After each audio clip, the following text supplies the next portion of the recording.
It's a unique place, but you can tell it's from the mind of a golfer and someone that was building a place that he wanted people to be a part of, not just build it to make money. And I say that because I've seen a lot of these trying to capture a trend, and they put bare bones there, they put waitresses and drinks, and they try to make it to capitalize on the trend. Sure. But based on what I saw, you can see that you purpose built it with, one, the ability to grow with the community, but two, so it's a lot of things to a lot of different people. So what made you want to build it, and then what influenced how you built the place out? So my business partner, one of my best friends, Tim Stewart, he's also a PGA member.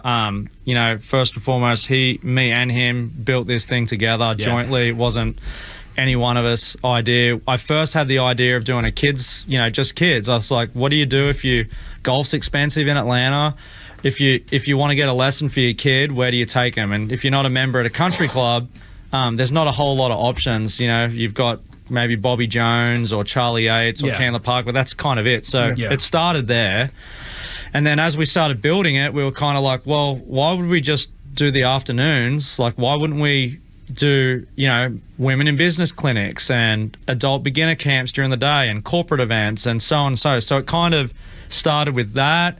And then it rolled into, well, we don't want to lose these kids, you know, or lose out to some of these better players. So that's where we built like our high performance area. When you walk in, we've got putt view, TrackMan room.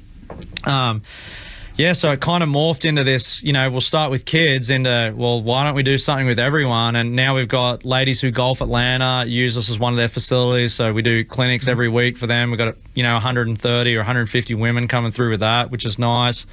I think we've had over, you know, just under 1,000 people visit us in 3 months. You know, our retention rate is over 90%. So like getting people to come back isn't a problem.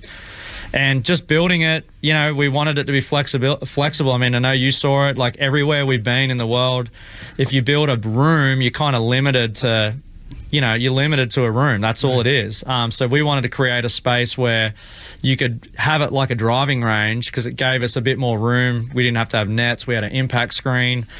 And then we were like, hey, if we wanted to turn this in a room, could we? Tim was like, you know, imagine if we could do curtains that were retractable like vinyls. And then that was Tim's unbelievable idea. So we met a company, Better Baseball, actually, here in Atlanta, out of Marietta. And they were like, hey, man, we can build curtains on the moon. It's just tell us what you want us to do and we'll do it. And that's what we did. The flexibility of that, what you guys have afforded, because what most people do is they realize they need to make those changes when their place is already built, and it's impossible to do so. So the fact that you built it, because what I saw was like a corporate outing. I mean, you can break off, you can do a little leadership segment, then you can break off to private things and go to a putt here and driving.